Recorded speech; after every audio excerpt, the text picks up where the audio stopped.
Kepala Biro SDM Badan POM, Bapak Dr. Iwan Syah, PMSI. Yang kami hormati narasumber kali ini yaitu Bapak Agus Yudi Wicaksono, SSTP, MPP, analis kebijakan ahli media, Deputi SDM Aparatur, Kementerian Pendayagunaan Aparatur Negara dan Reformasi Birokrasi, sekaligus sebagai PLT Asisten Deputi Manajemen Talenta dan Peningkatan Kapasitas SDM Aparatur, Deputi SDM Aparatur, Kementerian Pendayagunaan Aparatur Negara dan Reformasi Birokrasi. Yang kami hormati pula Bapak-Bapak dan Ibu peserta sosialisasi tata cara penetapan predikat kinerja pegawai ASN. Puji syukur kita panjatkan kehadirat Allah Subhanahu wa Ta'ala, Tuhan Yang Maha Esa, atas rahmat dan hidayahnya sehingga pada pagi hari ini kita dapat mengikuti sosialisasi ini. Sebelum masuk ke acara selanjutnya, ada baiknya kita berdoa terlebih dahulu supaya dalam penyelenggaraan acara ini dapat berjalan lancar sampai dengan selesai nanti. Berdoa menurut agama dan kepercayaan masing-masing, saya persilakan.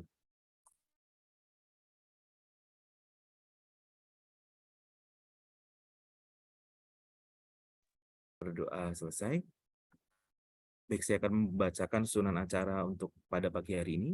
Yang pertama adalah pembukaan dan arahan. Yang kedua adalah foto bersama. Yang ketiga adalah paparan terkait tata cara penetapan predikat kinerja pegawai. Yang keempat ada diskusi dan tanya jawab. Yang terakhir adalah penutup. Baik, untuk acara pertama yaitu pembukaan dan arahan oleh Kepala Biro SDM Badan POM kepada Bapak Dr. Irwan Syah, PMSI, saya persilahkan. Terima kasih, Mas Eki. Assalamualaikum warahmatullahi wabarakatuh. Selamat pagi, salam sejahtera untuk kita semua. Semoga hari ini kita senantiasa dalam lindungan Tuhan Yang Maha Kuasa. Amin. Yang Bapak Agus Yudi Wicaksono, SSTP Master Public Policy dari Kemenpan RB. Dia adalah PLT Asisten Deputi Manajemen Talenta dan Peningkatan Kapasitas Kinerja SDM Aparatur. Terima kasih Pak Yudi atas perkenannya hadir. Mohon maaf ini karena masih dalam perjalanan. Kemarin mengikuti kegiatan Pak Menpan di Banyuwangi terkait dengan pelaksanaan pembinaan jabatan fungsional dan rencana pengadaan CASN 2023.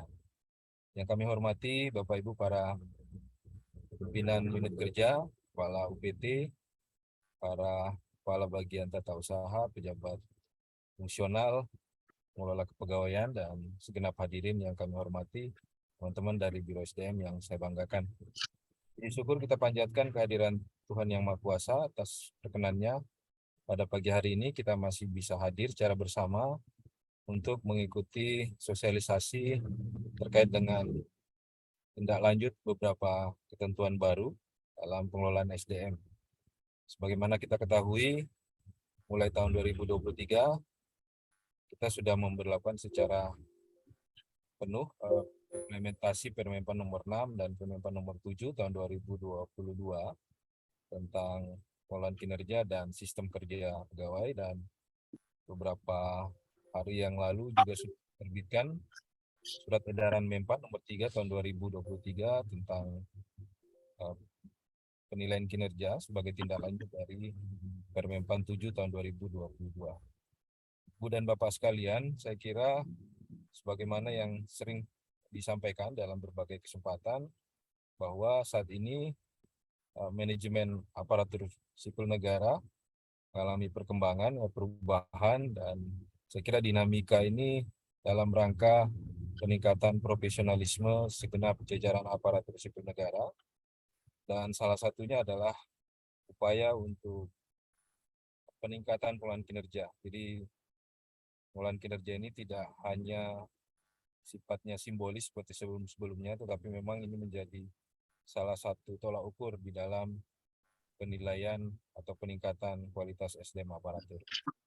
Dalam kegiatan kemarin, Pak Menpan menyampaikan bahwa terkait dengan terbitnya Permenpan 1 2023 tentang jabatan fungsional, terdapat perubahan-perubahan dan acuannya adalah pada penilaian ataupun pengelolaan kinerja ini. Jadi saya kira saat ini kita harus betul-betul fokus ya bagaimana mengelola pencapaian target-target kinerja yang ada di masing-masing unit kerja ya, yang diharapkan nanti memberi kontribusi yang optimal terhadap peningkatan layanan publik dan juga pencapaian target-target organisasi. Nah, dalam kesempatan ini nanti Pak Agus Yudi Wicaksono akan menyampaikan bagaimana melakukan penilaian kinerja untuk setiap organisasi. Jadi sebelum menentukan peringkat atau rating kinerja pegawai, terlebih dahulu ditetapkan peringkat kinerja atau rating kinerja organisasi. Ini akan dilakukan oleh atasan langsung atau kalau di Badan POM, Biro Perencanaan dan Keuangan nanti akan menyiapkan datanya sesuai dengan indikator kinerja utama yang sudah ada di aplikasi Simetris. Nah, di Badan POM saya kira kita sudah menyiapkan sistem informasi untuk memudahkan kita di dalam mengelola kinerja tersebut, ya, di mana aplikasi Simakin, Sistem Manajemen Kinerja versi 2, saat ini sudah di-updating dan menjadi satu-satunya tools untuk melakukan penilaian secara sistem, ya. Dan dalam penilaian kinerja tahun 2022 kemarin kami laporkan ke Pak Yudi bahwa saat ini sudah hampir 95% ya semuanya menyelesaikan penilaian kinerja tahun 2022. Diharapkan sebelum tanggal 28 Februari semuanya sudah selesai, dan khusus untuk perencanaan kinerja 2023 karena memang ada penyesuaian perubahan-perubahan yang ada, termasuk pemberlakuan secara penuh terkait dengan pengelolaan tim kerja dengan adanya ketua dan anggota tim kerja, sehingga kemarin kami memperpanjang batas waktu penyusunan rencana kinerja sampai dengan tanggal 28 Februari. Nah, dengan terbitnya SMM PAN yang baru ini tentu perlu penjelasan lebih detail lagi, ya, pemahaman kepada seluruh jajaran, khususnya untuk memudahkan dalam review SKP pimpinan unit kerja.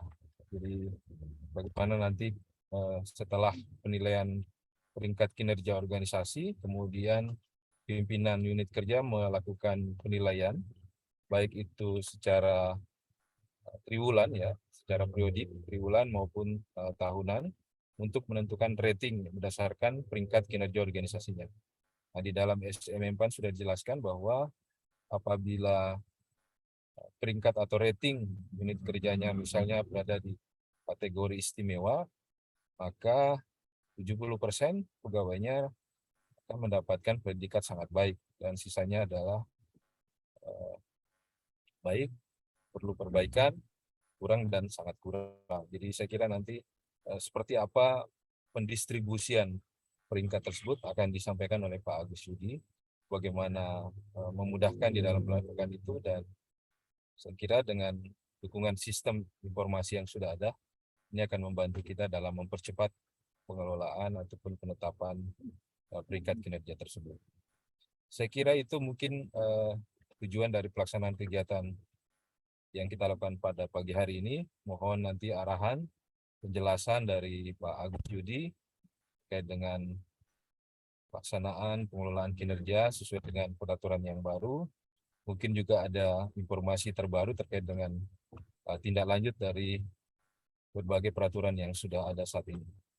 Saya kira itu yang dapat kami sampaikan. Terima kasih atas perkenan Bapak Agus Yudi Wicaksono dari Kemenpan RB untuk memberikan wawasan, insight kepada kita semua pada pagi hari ini, dan terima kasih kepada teman-teman seluruh pimpinan unit kerja, Bapak Ibu yang sudah hadir pada pagi hari ini.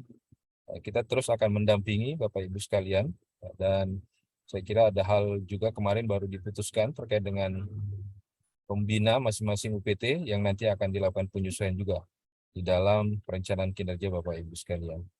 Saya kira itu yang dapat kami sampaikan. Terima kasih. Mohon maaf apabila ada hal yang kurang berkenan. Dengan mengucapkan Bismillahirrahmanirrahim, kegiatan sosialisasi Surat Edaran Menpan nomor 3 tahun 2023 hari ini kita buka secara bersama. Sekian. Assalamualaikum warahmatullahi wabarakatuh. Baik, terima kasih Bapak untuk pembukaan dan arahannya. Izin Bapak Ibu, sebelum kita masuk ke acara inti, kita akan melakukan dokumentasi. Kami mohon kesediaan Bapak Ibu untuk dapat menyalakan kamera depannya terlebih dahulu. Akan kita pandu Bapak Ibu. Mas Niko, saya persilakan. Ya, terima kasih Mas Eng. Ya, Bapak Ibu, mohon untuk open cam.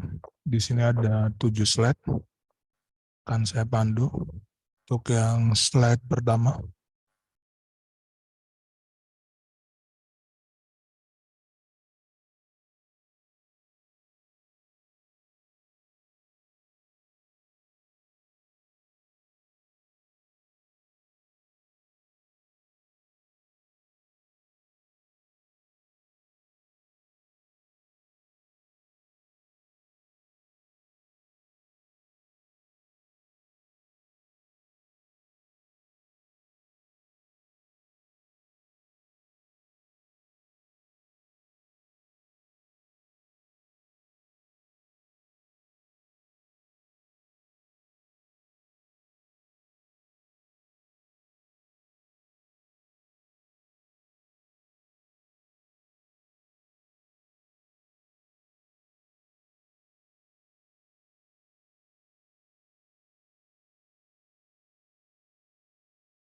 Ya, izin Bapak Ibu mengambil alih.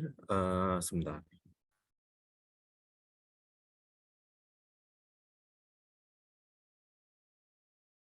Oke, saya ulangi lagi untuk slide pertama, 1, 2, 3.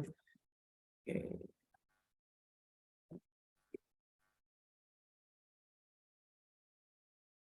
Untuk slide yang kedua, 1, 2, 3.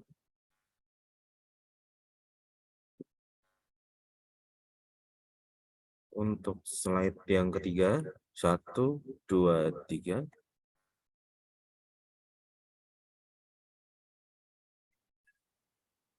Untuk slide yang keempat, 1, 2, 3.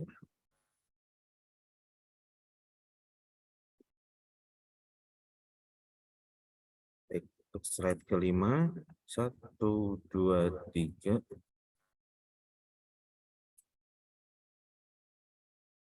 Slide yang keenam, 1, 2, 3.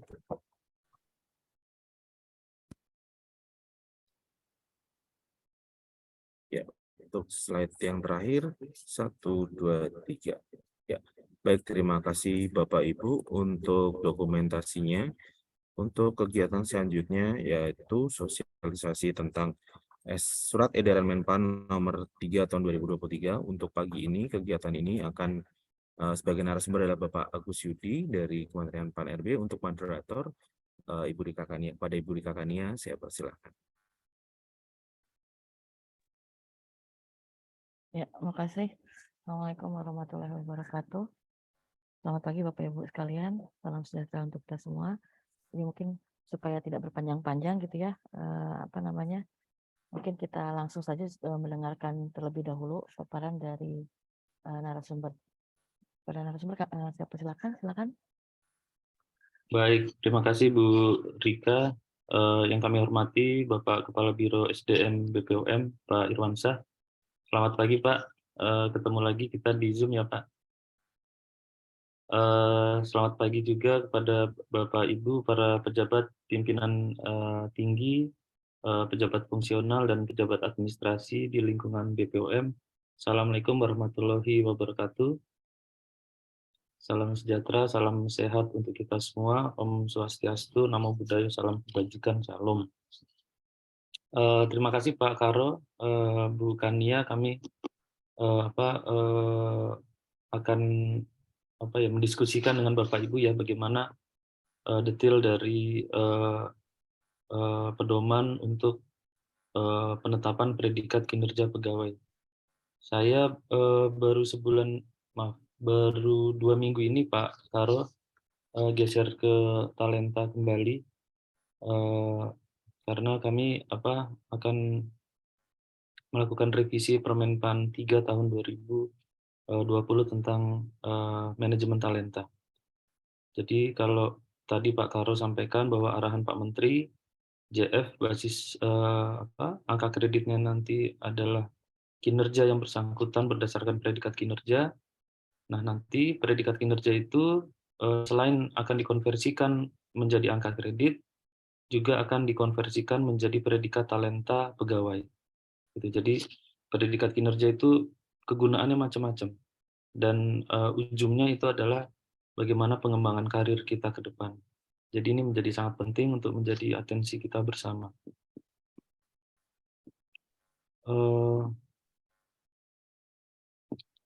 Terkait dengan penetapan predikat kinerja pegawai, ya, Menpan RB telah mengeluarkan SE 3 tahun 2023 tentang pedoman penetapan predikat kinerja pegawai ASN.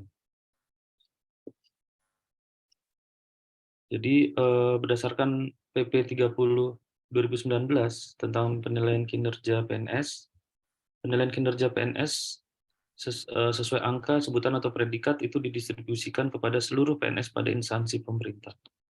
Ya, jadi kalau di PP 41 di atas ekspektasi itu tidak lebih dari 20%, ya.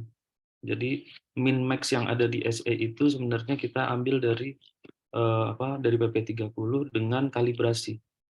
Ya, kalau Bapak Ibu lihat predikat kinerja yang sangat baik, kalau di SE itu masih kita atur nanti bisa maksimal itu 70%. Ya, sebenarnya kalau di PP-nya sendiri itu 20%. Kenapa kita masih jauh dari PP? Karena ini baru pertama kali kita mau terapkan. Gitu. Jadi kita ingin ada penerapan yang gradual, ya, yang kita ke 20% ini. Kita menuju ke 20%, tapi kita mulai dari titik start awalnya itu 70% dulu. Itu kalau predikat unit kita istimewa. Gitu. Jadi nanti saya itu jelaskan lagi di belakang. 60-70% itu sesuai ekspektasi, di bawah ekspektasi itu 20%, tapi ini sesuai dengan term and condition applied nih. Kalau ini ya, kalau ada iklan-iklan itu ini bintangnya 2 nih. Term and condition applied. Jadi syarat dan ketentuan berlaku untuk yang 20% di bawah ekspektasi ini. Jadi Permenpan 6 2022 yang kalau Bapak Ibu lihat di situ hanya menggambarkan kurva-kurva, ya, kurva-kurva distribusi normal. Dan kami sering mendapatkan pertanyaan gimana implementasi kurva itu, ya. Nah, untuk itu kami menjelaskan lebih lanjut Permenpan 6 itu di dalam SE ini. Kemudian, nah, yang akan kita diskusikan nanti ini sebenarnya tidak hanya penetapan predikat kinerja yang akhir tahun, gitu. Karena ini kan kebutuhannya BPOM mau akhir tahun, ya, Pak Karo. Jadi ini agak bikin deg-degan ini sebenarnya, ya, karena sesungguhnya kalau ini diterapkan secara periodik, insya Allah akhir tahunnya tuh nggak kaget, gitu. Nah, oleh sebab itu kami mendorong, mumpung ini bulan Februari, masih bulan Februari, ya, masih dalam kerangka waktu triwulan pertama, kami menghimbau seluruh instansi pemerintah sudah mulai menerapkan Permenpan 6 tahun 2022. Harapannya di triwulan 1 ini, periode Januari-Maret, pada minggu pertama April 2023, BPOM sudah mengeluarkan predikat kinerja periodik 1 untuk seluruh pegawai BPOM, Pak. Jadi kalau dalam 1 tahun kita punya 4 rapot kecil, ya, ada 4 predikat kinerja, insya Allah kita nggak kaget di predikat kinerja yang akhir tahun. Karena apa? Sudah terukur, gitu. Bagaimana kinerja periodik kita selama kurun waktu 4 kali penilaian pendek. Sekarang kita memang agak masih ada relaktansi sebenarnya pegawai itu mendapatkan predikat kinerja yang di bawah baik. Karena apa? Karena sebelum-sebelumnya tidak mendapatkan predikat kinerja yang periodik. Nah, untuk itu jangan sampai kita mengulangi lagi kesalahan yang sama di tahun 2023 ini. Siklusnya seperti ini, ya. Jadi tugasnya pimpinan itu adalah memberikan penugasan, ya. Kemudian tugasnya pegawai itu menyampaikan atau menanyakan atau mengklarifikasi ekspektasi dari pimpinan, ya. Jadi tugasnya pimpinan memberikan ekspektasi, tugasnya bawahan itu mengklarifikasi ekspektasi, kemudian tugasnya bawahan itu mendelivery ekspektasi, setelah itu tugasnya pimpinan melakukan umpan balik atau memberikan umpan balik. Begitu terus selama 1 tahun berjalan atau selama periode triwulan. Nah, setelah itu kita lakukan evaluasi. Begitu terus yang kita lakukan sampai di akhir tahun. Jadi kita tahun 2023 ini ada 4 rapot pendek atau rapot kecil, 1 rapot besar. Nah, saya mungkin tidak akan menjelaskan lagi ya Pak ya, bagaimana dengan konten dari kinerja itu, yang dari hasil kerja dan dari perilaku. Karena ekspektasi yang dimaksud itu ada 2 tadi ya. Ekspektasi yang di sini, ya penugasan ini atau ekspektasi ini adalah ekspektasi terhadap hasil kerja dan ekspektasi terhadap perilaku. Nah, ketika kita akan melakukan evaluasi kinerja, tadi disampaikan Pak Karo, kita tetapkan dulu rating kinerja di level organisasi. Nah, saat ini Kemenpan sedang dalam tahapan penyempurnaan untuk pedoman penilaian kinerja organisasi. Untuk itu, SE ini adalah SE kebijakan transisi sebenarnya. Ya, makanya di dalam SE ini kita sebutkan ya, jika instansi telah memiliki ya pedoman penetapan kinerja organisasi sampai di level satuan organisasi terkecil, maka silakan tetap menggunakan aturan internal tersebut. Ya, SE ini ya digunakan untuk instansi yang untuk kinerja organisasi ya, pedoman kinerja organisasi itu untuk instansi yang belum memiliki, gitu ya. Nah, ini ada 3 tahap. Saya kira Bapak Ibu sudah sudah mengetahui ya. Setelah kita tetapkan kinerja organisasi predikatnya, baru kita tetapkan pola distribusi predikat kinerja. Setelah itu baru kita menetapkan predikat kinerja pegawai berdasarkan hasil kerja dan perilaku. Nah, karena kinerja itu ada 2 ya, kinerja periodik dan kinerja akhir tahun, maka rumusan untuk penetapan predikat kinerja organisasi juga berbeda dengan yang akhir tahun. Nah, untuk kinerja yang periodik, ya kita menggunakan capaian milestone atau trajectory target dalam kurun waktu 3 bulan itu. Tapi sekali lagi, ini adalah minimal yang Bapak Ibu bisa adopsi. Kalau BPOM sudah memiliki yang lebih rigid, yang lebih spesifik, yang lebih detail, silakan. Ya, kalau ini bahasanya masih bahasa umum, ya kami serahkan ke instansi apa itu trajektori target di setiap unit kerja. Nah, kita bedakan menjadi 5 predikat untuk unit, ada istimewa, ada baik, ada cukup, ada kurang, ada sangat kurang. Ya. Jadi kalau yang istimewa itu misalnya apabila rencana aksi atau target periodik yang dicapai satuan organisasi melampaui atau target yang disepakati bersama pimpinan. Ya. Kemudian kalau baik itu apabila rencana aksi atau target yang dicapai sesuai dengan ekspektasi atau target yang telah disepakati dengan pimpinan. Itu baik.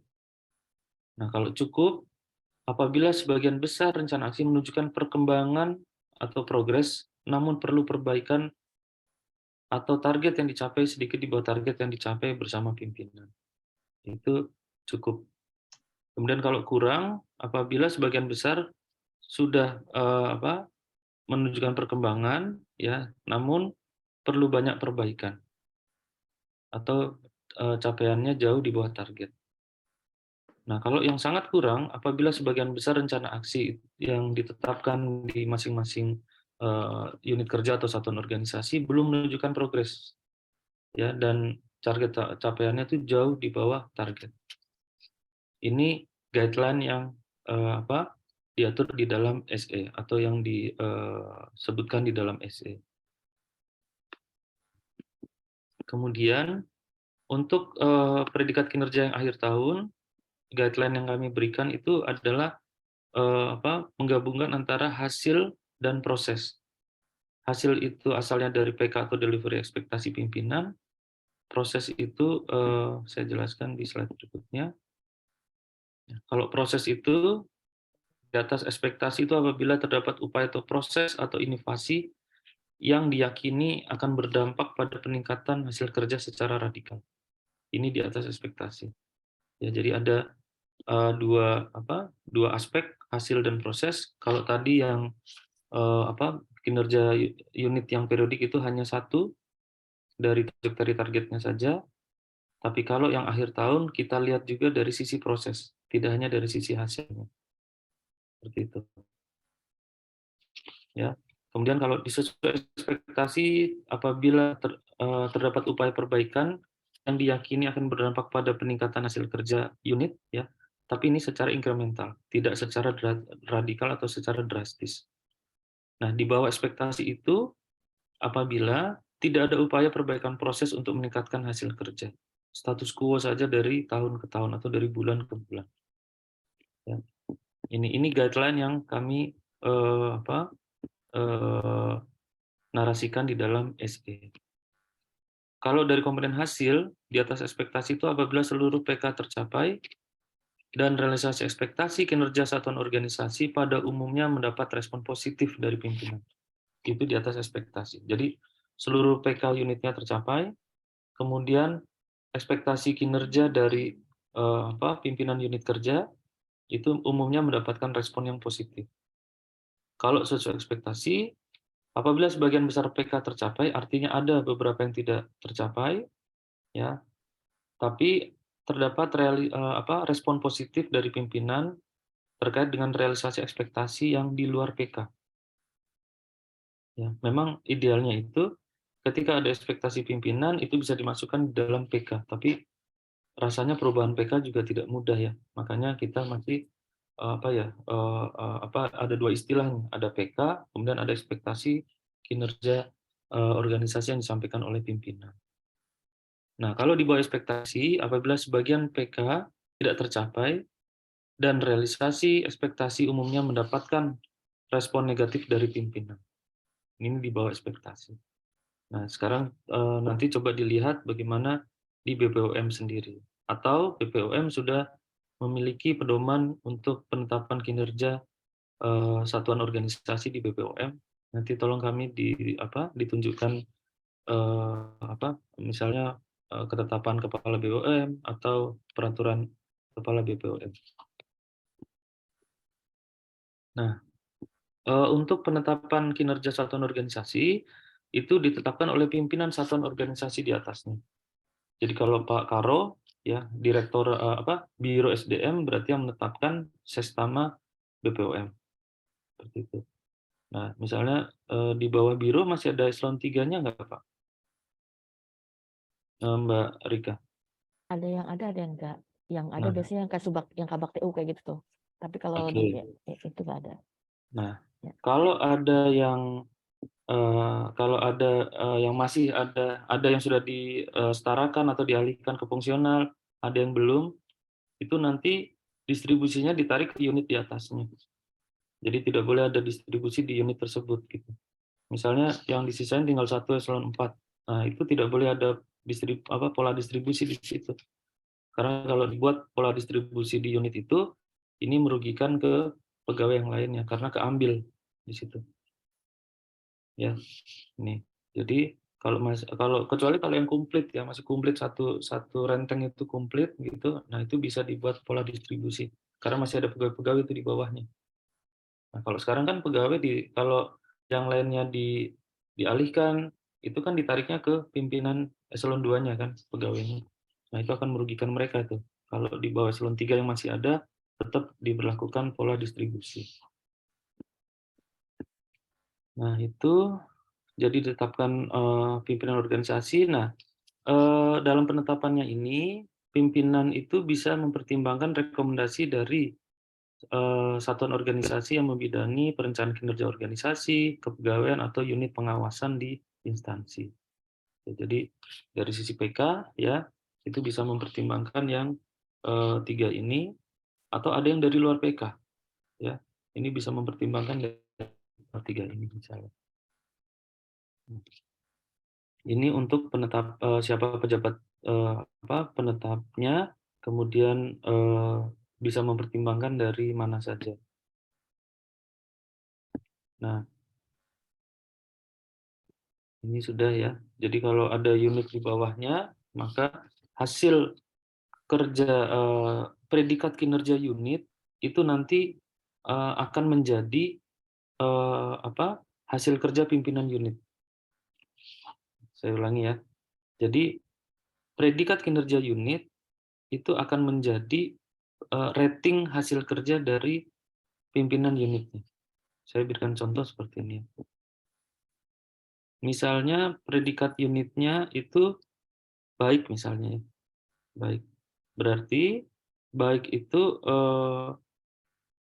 itu berarti sesuai hasil kerjanya, hasil kerja pimpinan itu berarti sesuai ekspektasi. Nah, di sini. Hasil kerja pimpinan ya, itu berarti sesuai ekspektasi. Berarti di kolom yang ini nih. Nah, tinggal perilakunya. Jadi tinggal perilakunya gitu. Misalnya perilakunya sesuai ekspektasi atau di bawah ekspektasi atau bahkan di atas ekspektasi. Jadi untuk hasil kerja pimpinan nggak usah susah-susah, tetapkan saja predikat unitnya apa, itulah hasil kerja dari rating hasil kerja dari pimpinan. Tinggal nanti pimpinan di atasnya ya, itu nanti yang akan menetapkan apa rating perilaku dari pimpinan tersebut.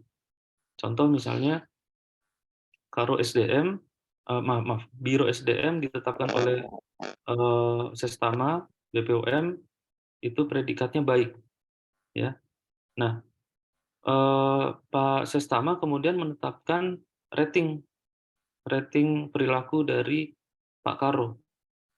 Bisa saja rating perilaku Pak Karo itu di bawah ekspektasi misalnya. Kalau ratingnya Pak Karo di bawah ekspektasi, berarti predikat kinerja Pak Karo sebagai individu itu masuk kategori kurang.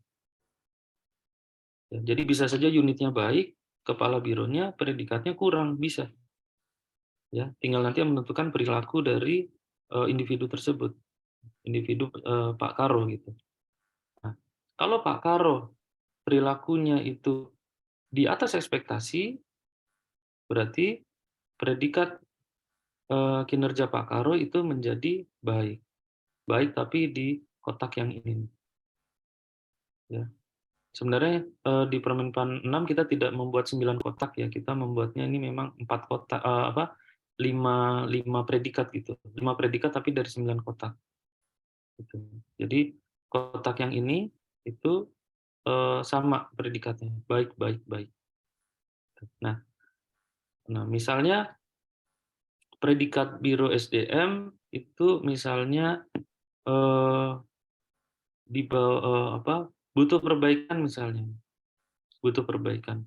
Maka itu juga menjadi rating hasil kerjanya Pak Karo, butuh perbaikan. Nah, nanti tinggal dilihat ya. Berarti kalau butuh perbaikan kan di bawah ekspektasi ya. Berarti di bawah ekspektasi.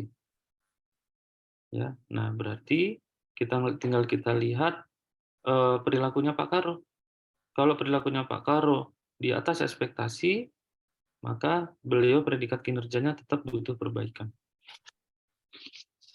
Gitu. Kalau perilakunya sesuai ekspektasi, tetap predikat kinerja Pak Karo itu butuh perbaikan.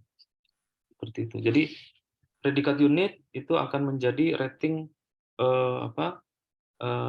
hasil kerja dari pimpinan unit kerjanya. Tinggal nanti pimpinan di atasnya menetapkan rating perilaku. Nah, untuk distribusi sendiri ya, ini terakhir ya. Untuk distribusi predikat kinerja sendiri ini sebagaimana tadi awal kami jelaskan ya, bahwa kami melakukan rekalibrasi PP 30 tahun 2019. Kita menuju ke arah di sini maksimal ini 20%. Tapi ini bertahap ya. Sebenarnya kenapa 20%? Karena kita ingin pegawai-pegawai yang masuk talent pool itu merupakan pegawai-pegawai yang the best of the best-nya. 20% itu udah maksimal itu seharusnya. Tapi karena kita masih baru menerapkan distribusi ini ya, kami melihat bahwa ini perlu ada perubahan secara gradual. Ya, bukan tidak mungkin tahun depan akan kami robah lagi. Tidak maksimal 70 lagi, misalnya tahun depan itu 50. Tahun depannya lagi baru 20%. Ya, sehingga nanti orang-orang atau pegawai yang masuk talent pool itu diyakini mereka adalah terbaik dari yang terbaik. Nah, untuk predikat unit yang istimewa, maka guideline yang di SE 3 2023 ini adalah maksimal 70% predikat pegawai ini bisa sangat baik, maksimal. Jadi kalau baik dan sangat baik kita pakai bahasanya maksimal. Kalau butuh perbaikan, kurang, sangat kurang, kita bahasanya minimal. Jadi kalau ke kanan itu maksimal, kalau ke kiri itu minimal berapa. Nah, kalau istimewa, maksimal 70% itu bisa sangat baik, bisa juga enggak 70%. Misalnya Pak Karo menetapkan saya hanya 20% lah. Boleh juga. Ya, maksimal. Atau enggak ada sama sekali juga boleh. Ya, karena ini maksimal gitu. Misalnya Pak Karo unitnya istimewa, tapi ini kan saya ngerjain ini semuanya. Gitu ya. Ya udah saya nggak ada deh semuanya. Semuanya baik aja atau butuh perbaikan deh, ada yang butuh perbaikan juga. Nah, itu tinggal nanti Pak Karo melihat perilaku dan hasil kerja seluruh pegawai. Nah, makanya kalau dulu kita punya output, kita simpen untuk dupak, sekarang kita punya output untuk kita promosikan. Pak, ini hasil kerja saya. Apakah ini sudah sesuai ekspektasi Bapak? Ini bisa diproses lanjut nggak, Pak? Kepake nggak sini output saya? Jadi output kita itu ya kita promosikan lewat SKP. Jadi SKP itu adalah media promosi hasil kerja kita, media promosi untuk perilaku kita juga. Sejauh mana perilaku kita ini bisa improve. Ya, saya yakin kita nggak ada yang sempurna ya, pasti ada kekurangan. Nah, itu subject to be improved. Ini kalau predikat unitnya istimewa. Kalau predikatnya baik, maka maksimal 70% itu predikat kinerja pegawai juga bisa baik. Tapi tidak harus 70%. Ya. Nah, dimungkinkan ada yang sangat baik, boleh. Tapi harus ada pegawai yang butuh perbaikan atau predikatnya kurang. Ya, ciri-ciri kalau butuh perbaikan berarti yang bersangkutan permasalahannya ini di hasil kerja. Kalau predikatnya kurang, berarti yang bersangkutan permasalahannya ada di perilaku. Ya, dan ini harus diputuskan oleh pimpinan. Gitu. Jadi boleh maksimal diambil 70%, misalnya ada 10 orang, 7 itu baik, ya, 2 itu sangat baik, ya, maka 1 ini kalau nggak butuh perbaikan kurang predikatnya. Atau yang sangat baik hanya 1 orang. Karena ini maksimal 70%, tetap 7 ya. 1-nya sangat baik, berarti 2-nya di sini. Seperti itu. Ya. Jadi either di sini 2 atau di sini 2. Kalau di sini 1 berarti di sini 2. Ya. Kalau di sini 2 berarti di sini 1. Begitu juga di sini, kalau nggak diambil yang maksimal 70%, misalnya 6 orang, ya Pak Karo nanti bisa memutuskan untuk yang di sangat baik dan butuh perbaikan. Nah, kemudian cukup ya, cukup. Kalau predikat unitnya cukup, ya berarti minimal 60% pegawai di unit tersebut juga predikatnya cukup. Ya. Jadi kalau unitnya menang, ya sebagian besar pegawai juga menang. Kalau unitnya kalah atau butuh perbaikan, sama saja. Sebagian besar pegawainya juga butuh perbaikan atau kalah. Seperti itu. Jadi 60% itu minimal butuh perbaikan, ya maksimal masih dimungkinkan ada 10% yang predikatnya sangat baik. Ya. Nah, kemudian dimungkinkan itu ada yang kurang dan sangat kurang. Kalau predikat unitnya kurang, sama saja. Berarti minimal 60% itu predikat pegawainya juga kurang. Ya. Kemudian dimungkinkan 10% itu butuh perbaikan, maaf, minimal 10% butuh perbaikan, maksimal tetap dimungkinkan ada, misalnya dari 10 orang, bisa 1 orang itu predikatnya sangat baik. Ya, misalnya 6 orang, ini 1, berarti sisanya 3. Berarti di sini 2, di sini 1. Seperti itu. Ya. Ini kalau sangat kurang, tidak boleh ada pegawai yang predikatnya sangat baik. Ya, kalau unitnya itu sangat kurang predikatnya, maka tidak boleh ada pegawai yang predikatnya sangat baik. Minimal 60% yang sangat kurang, kemudian minimal 10%-nya juga butuh perbaikan atau kurang, tapi dimungkinkan ada yang baik. Misalnya di sini 6, di sini 1, ya, berarti di sini 3 orang yang baik. Seperti itu. Nah, kami juga sudah menyiapkan link untuk predikat, maaf, link untuk panduan, link kalkulator, maaf. Bu Rika udah tahu ya link kalkulatornya ya? Di SE-nya itu ada itu. Ya, Pak. Ada ini enggak, yang punya file SE-nya enggak ya? Saya nyari dulu nih. Izin Bu, yang terkait dengan perubahan. Yang pertama untuk Ya, nanti saya cari dulu ya filenya ya. Tapi di link di SE-nya itu ada link yang Bapak Ibu bisa akses untuk kalkulator.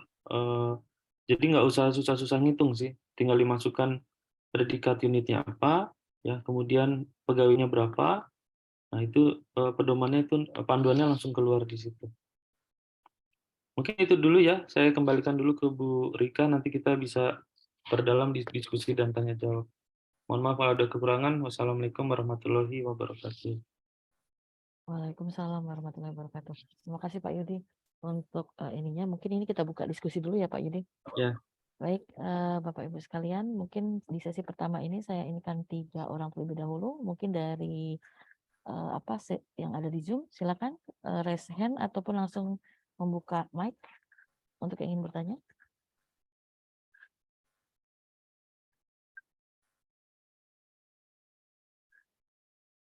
Ya, silah. Oh, ternyata ada yang di ini. Silakan Pak Alexander dari Inspektur. Izin Bu Rika dan Bapak Ibu sekalian, izin bertanya Pak Yudi. Jadi yang saya lihat memang harapannya adalah kan kalau sekarang trennya semua pegawai secara komunal dinilai baik gitu ya Pak ya. Jadi mau baik nggak baik nilainya akan harus baik gitu supaya nggak ada yang dipotong tukinnya, nggak ada yang dapat bonusnya gitu kan, kurang lebih harapannya begitu. Nah berarti kedepannya diwajibkan ya berarti ya Pak, ada stratifikasi itu atau seperti apa? Atau memang tadi sifatnya berapa persen, berarti sisanya adalah bisa yang lain atau memang harus dibagi 4 atau seperti apa gitu. Itu dulu yang pertama seperti itu Pak. Terus yang kedua, berarti kan ini sebenarnya perspektif pimpinannya sangat itu Pak ya, sangat peran pimpinan menjadi sangat kental gitu Pak ya dalam hal ini, karena semua pemberian kondisi dan lain-lain itu di pimpinan. Nah untuk yang sifatnya PLT Pak, nanti apakah akan ditarik ke atas? Karena kan sebenarnya PLT punya keterbatasan ya Pak ya. Jadi nanti dalam hal ini mengingat dia sampai kepada suatu predikat kinerja yang dampaknya cukup panjang, kira-kira untuk pejabat yang seperti PLT ini karena kalau ditarik ke atas kan berarti akan jadi cukup ketika JPT Madya harus menilai sampai ke bawah. Tapi jika dikerjakan oleh PLT, bagaimana status atau ruang lingkup atau keabsahan atau apalah kekuatan dari penilaian itu Pak. Jadi mungkin itu dulu Pak yang saya tanyakan. Terima kasih. Oke. Baik. Mau langsung dijawab atau gimana Bu Rika? Sebentar, saya coba tanya. Mau langsung dijawab atau mau nunggu sampai 3 penanya dulu Pak Yudi? Atau langsung aja dulu ya. Oh ya, sambil menunggu yang kecuali kalau sudah ada yang raise kan. Ya, silakan. Baik. Makasih Pak Alexander. Jadi memang guideline yang kita berikan seperti itu Pak ya. Kalau di PP 70 di PP 30 Pak, kalau Bapak baca pasal 41-nya ya di penjelasannya itu kriteria yang sesuai ekspektasi itu ada 3 predikat Pak di situ. Ada baik, cukup dan kurang. Itu 60-70% Pak, ngumpul di situ tuh. Nah, di bawah ekspektasi itu sangat kurang itu. Nah, oleh sebab itu maka karena di PP 30 itu menyebutkannya bahwa yang di bawah ekspektasi itu sesuai kondisi di lapangan. Bisa saja ada yang tidak sangat kurang, Pak, predikatnya. Tapi kalau yang cukup kurang, itu harus kita identifikasi, Pak. Gitu. Karena kalau semua pegawai itu baik, ya predikatnya baik, itu bisa saja asalkan unitnya istimewa, Pak. Gitu. Tapi kalau unitnya itu predikatnya baik, berarti masih ada ruang untuk diimprove di level pegawainya. Nah, ini memang agak agak strict karena kita ingin ada perbaikan dalam hal pelayanan publik. Bagaimana target-target kinerja organisasi ini bisa selaras dengan kontribusi pegawainya. Seperti itu, Pak. Jadi sebentar saya tunjukkan.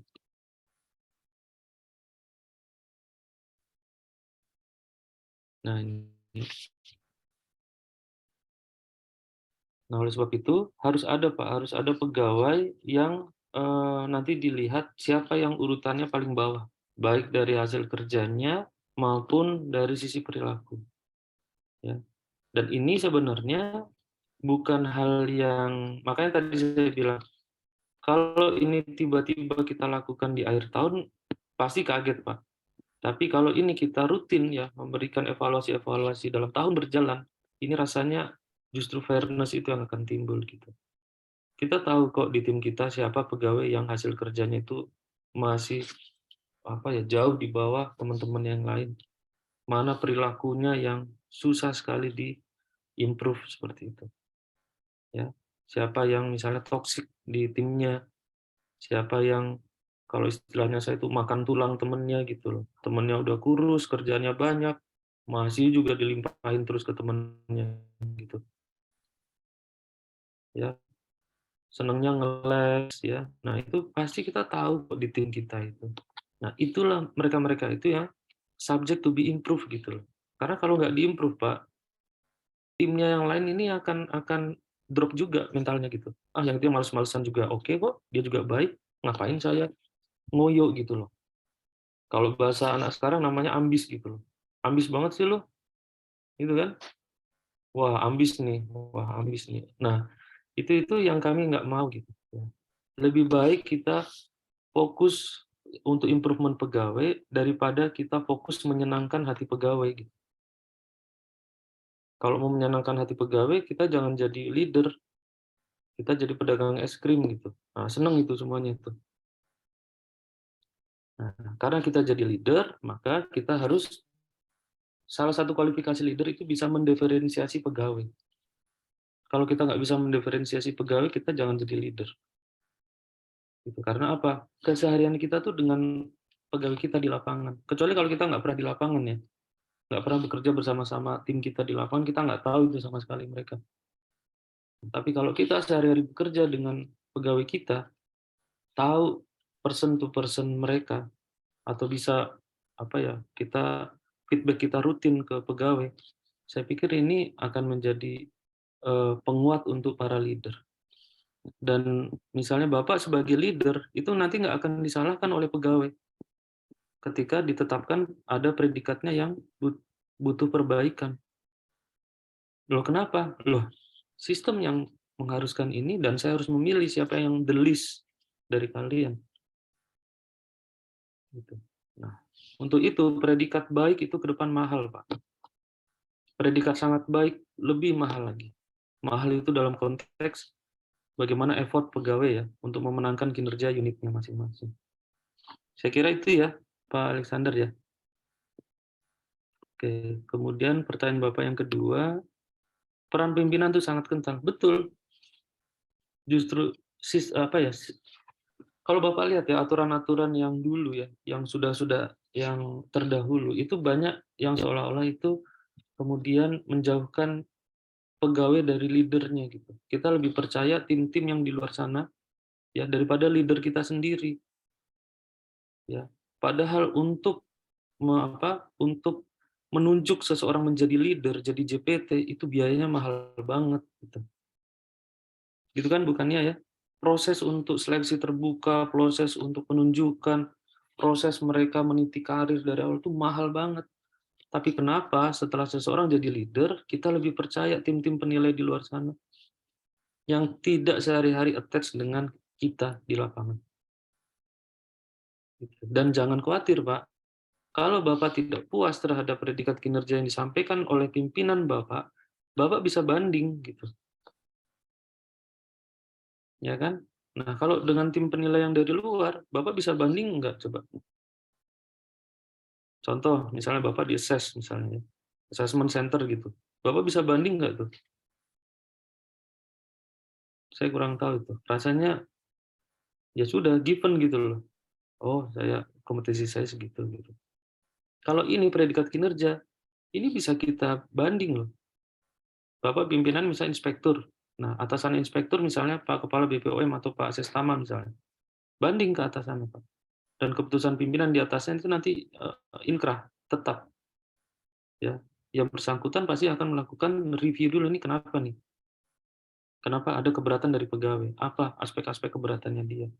Itu nanti makanya menjadi seorang leader ke depannya itu deg-degan juga ini menetapkan predikat ini karena suatu saat ada keberatan dia harus bisa membuktikan. Kenapa Pak Alexander ini yang distribusinya ini terbawah dari semua pegawai di inspektorat misalnya. Nah, why-nya itu harus dijelaskan ke pimpinan dan makanya tidak mudah. Kalau kita lihat dari strategi human capital, leadership itu adalah yang paling luar, kulit paling luar tuh. Kulit yang paling dalam itu belief ya. Ya, sistem informasi itu kulit yang kedua itu. Mau sebagus apapun sistem kita, mau sebagus apapun aturan kita, kalau leadernya kita nggak perkuat, percuma semuanya. Makanya di sini kata kuncinya adalah leadership, penguatan leadership. Nah, terakhir PLT. Nah, PLT itu juga bisa diberikan kewenangan, Pak. Ya, kewenangan untuk memberikan predikat kinerja tim yang dipimpinnya. Gitu ya. Jadi itu untuk kewenangan yang PLT. Ya, jadi itu sudah diatur di Undang-Undang Administrasi Pemerintahan. Jadi bisa memiliki kewenangan-kewenangan yang diberikan oleh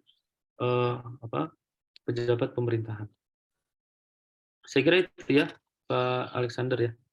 Izin satu lagi Pak, mengomentari yang pertama tadi. Nah terus bagaimana mekanismenya untuk memastikan supaya unit kerja justru tidak menumpuk. Jadi gini Pak, sangat baiknya itu memang sangat baik Pak. Jadi bukan dimaksimalkan jumlahnya sesuai proporsi yang ada supaya sangat baik Pak. Itu tren itu ada terjadi Pak. Nah itu bagaimana menghindarinya Pak supaya menjadi tidak adil ketika dibanding-bandingin dengan unit lain yang mencoba tertib, tapi ada unit yang memaksimalkan pokoknya misalnya tadi disebutkan 70% sangat baik ya mereka akan bikin 70% sangat baik gitu Pak padahal realnya mungkin tidak seperti itu.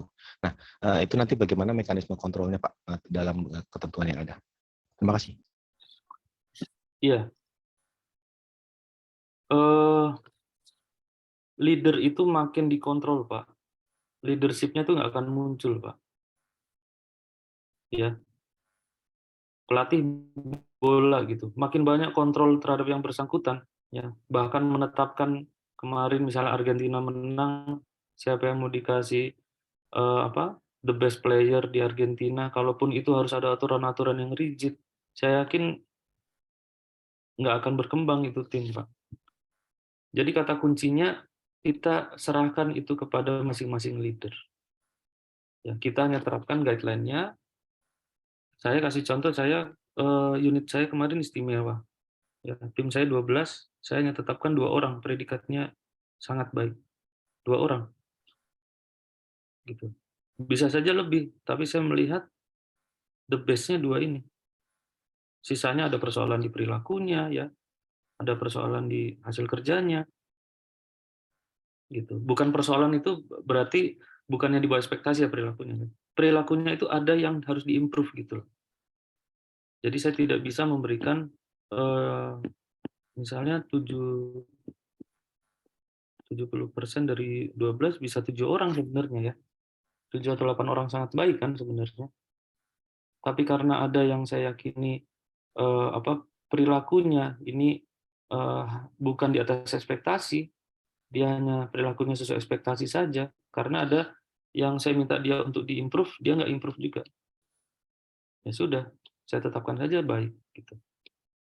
Dan ini saya jelaskan ke Pak Deputi. Jadi kami dalam memberikan predikat kinerja itu, kami laporkan ke Pak Deputi. Pak, ini predikat kinerja pegawai saya, ini predikat unit yang Bapak berikan, ya. Setelah itu kita diminta untuk one on one dengan tim. Jelaskan satu persatu kenapa dia diberikan predikat itu baik atau sangat baik, butuh perbaikan atau kurang gitu. Ya, jadi itu persoalannya leadership, Pak.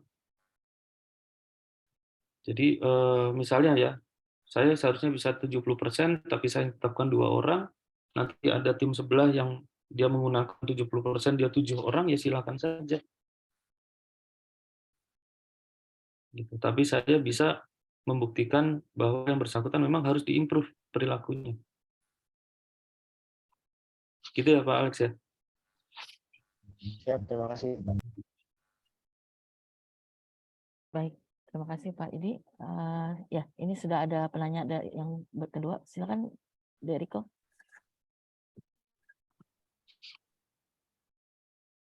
Ya, terima kasih Mbak Rika. Ini izin Pak Yudi. Tadi juga karena disinggung terkait capaian kinerja organisasi. Halo, suara saya masuk ya? Iya. Masuk deh, silakan. Kedengaran Pak, silakan. Iya. Nah, di sini kami mungkin sedikit menjelaskan kalau BPOM itu sudah menetapkan capaian kinerja organisasi melalui keputusan Kepala Badan POM. Kita izin share. Oh, sebentar, saya ini dulu, Ya. tutup dulu. Iya, silakan Pak.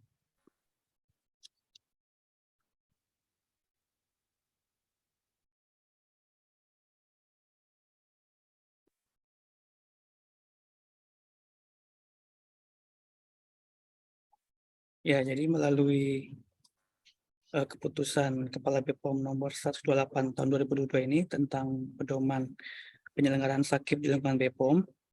Nah, ini isinya memuat terkait komponen-komponen dalam sakit, Pak. Jadi mulai dari perencanaan kinerja sampai capaian kinerja. Nah, di capaian kinerja ini kami telah menetapkan untuk perhitungan kinerja organisasi itu menggunakan nilai pencapaian sasaran strategis. Nah, nilai pencapaian sasaran strategis ini diukur dengan karena kami menggunakan balance scorecard dalam penetapan manajemen kinerja. Jadi per sasaran strategis ini diukur nilai pencapaian sasarannya. Kalau misalnya satu sasaran strategis ada 3 indikator, jadi masing-masing indikator ini diukur berapa capaiannya, kemudian di rata-rata dapat satu nilai sasaran strategis. Nah, kemudian dari nilai sasaran strategis tersebut dihitung lagi untuk nilai perspektifnya, karena ada 3 perspektif, dari stakeholder perspektif, kemudian internal proses perspektif, dan learning and growth perspektif. Jadi nilai masing-masing sasaran strategis tadi dibagi dengan nilai perspektifnya. Setelah dapat nilai perspektifnya, baru dapat nilai total dari capaian sasaran strategis organisasi. Nah, seperti itu pada rumus ini.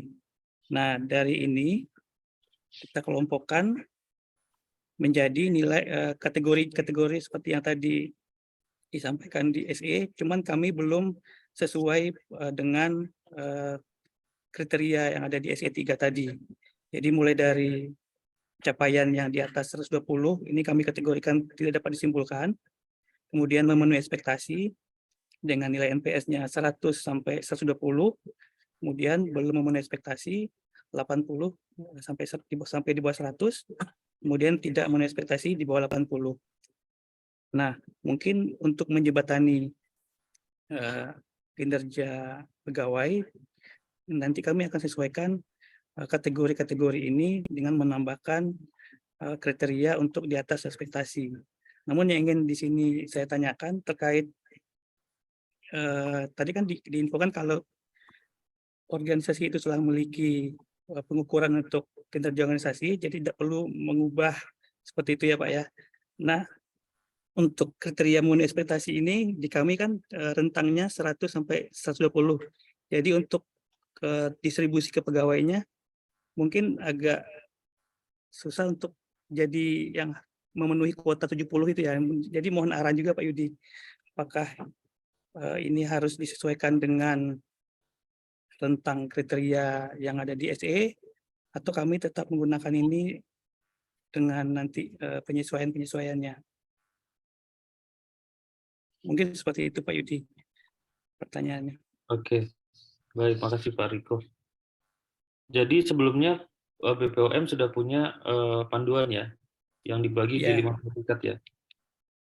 Kemudian sekarang dirubah ke yang baru yang ada yang berapa 4 predikat kalau nggak salah tadi. Coba ditampilin lagi Pak.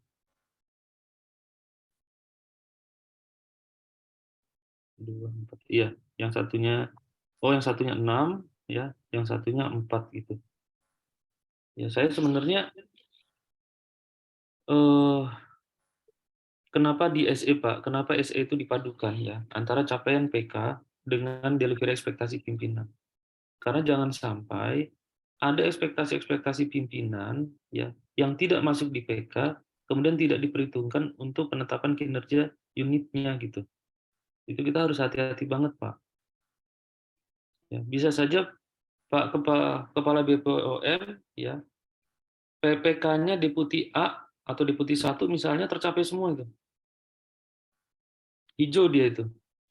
Tapi banyak ekspektasi Pak Kepala BUMN yang tidak dideliver oleh deputi itu. Nggak happy Pak Kepala BUMN. Jangan sampai Bapak dari Biro Perencanaan ya, jangan sampai Bapak membuat sistem yang kemudian bikin pimpinan tertingginya itu juga nggak sreg gitu loh. Kok gini ya? Ya, jangan terlalu dikunci gitu loh Pak. Ya, sebisa mungkin ekspektasi Pak Kepala BPOM itu bisa merubah PK. Sebisa mungkin, kalaupun nggak bisa merubah PK, catat itu, masukkan dalam SKP-nya Pak Deputinya gitu. Karena kalau hanya ini yang digunakan, Pak, saya khawatir nanti yang riuh itu pimpinan-pimpinan di atas itu. Misalnya Pak Deputi ya, banyak sekali arahan dari Pak Kepala ya di tahun berjalan yang nggak ada di PK. Ke Deputi nurunkan ke Direktur 2 misalnya. Direktur 2 fokus aja di PK, apa sih ini ekspektasi, udah nanti aja Pak. Akhirnya Pak Deputi kena amuk, sama Pak Kepala, Pak Direktur juga kena amuk itu, sama Pak Deputi. Padahal PK-nya baik-baik aja itu. Karena merubah PK kan sampai hari ini rasanya tuh nggak mudah gitu. Nah, makanya sedari awal, dulu Bapak coba lihat perjalanan Permenpan 8 tuh. Kita sudah kenal yang namanya kinerja di luar PK gitu loh, untuk JPT. Jangan sampai itu tadi ada ekspektasi pimpinan yang nggak bisa merubah PK, yang tidak merubah PK, tapi tidak diperhitungkan dalam penilaian kinerja organisasi atau unit di sini, Pak. Itu sih pesan saya itu aja, Pak. Nah, Menpan pun menerapkannya seperti itu. Jadi data capaian dari data capaian dari biro perencanaan kami, biro MKKS kami, itu akan menjadi masukan ke Pak Deputi gitu. Ya, menjadi masukan ke Pak Deputi, setelah itu Pak Deputi akan memutuskan gitu. Karena penetapan kinerja kan penetapan predikat kinerja unit bukan oleh biro organisasi, Pak, atau bukan oleh biro perencanaan, bukan. Oleh pimpinan di atasnya. Makanya di SE ya, pimpinan unit di atasnya dalam menetapkan predikat kinerja unit di bawahnya dapat mempertimbangkan tuh dari Biro Perencanaan boleh, dari Inspektorat boleh, dari Biro SDM juga boleh. Gitu ya Pak Riko ya? Oke Pak. Ya, baik, terima kasih Pak Yudi.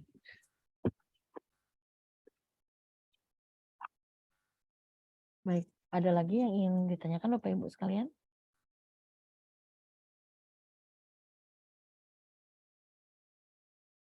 Kalau yang di ruang ini ada yang ingin tanyakan?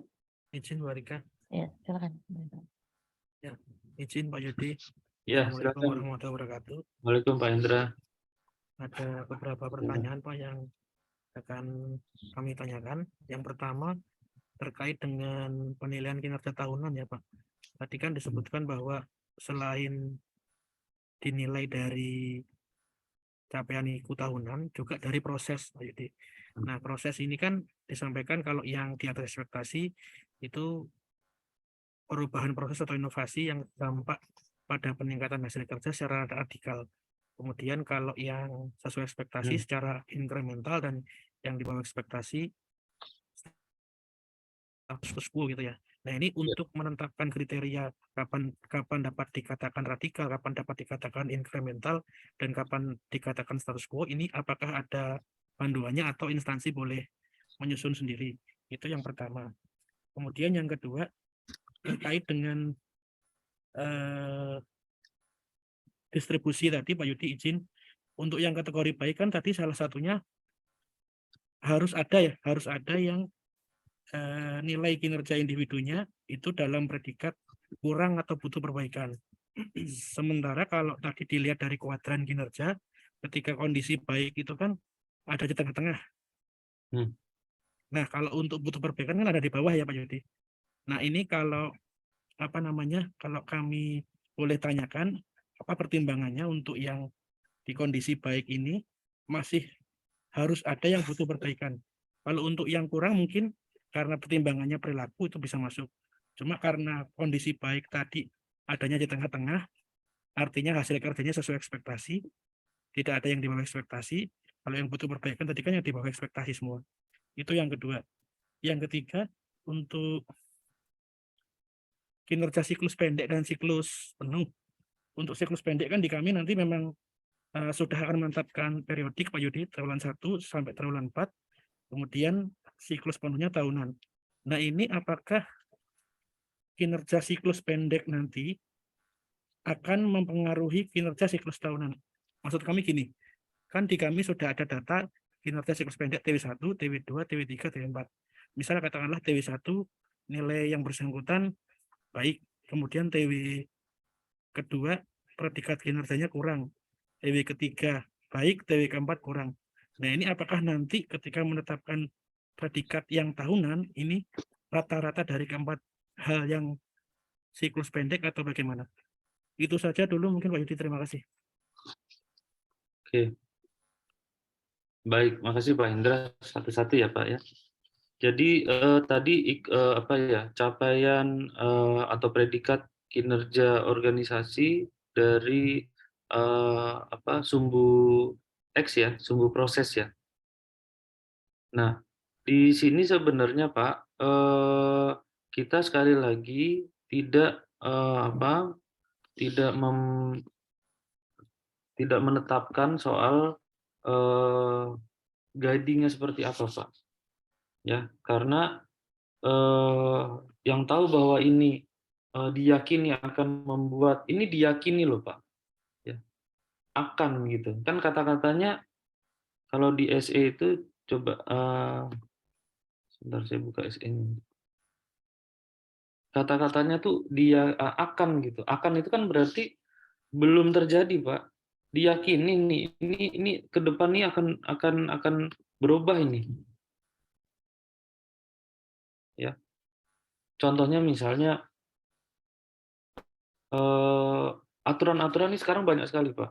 Ya, tentang pemberian tunjangan jabatan fungsional. Di BPOM mungkin ada ya pejabat fungsional yang belum menerima tunjangan mungkin. Karena proses pengusulannya itu diusulkan satu persatu gitu. ya. Dan ini membuat satu mahal, yang kedua pejabat fungsionalnya juga dirugikan karena dilantik yang harusnya sejak dilantik itu sudah nerima tunjangan gitu. Nyatanya ini harus diakses lagi gitu. Nah, itu yang menurut kami itu harus ada perubahan, tidak bisa diketeng lagi satu persatu.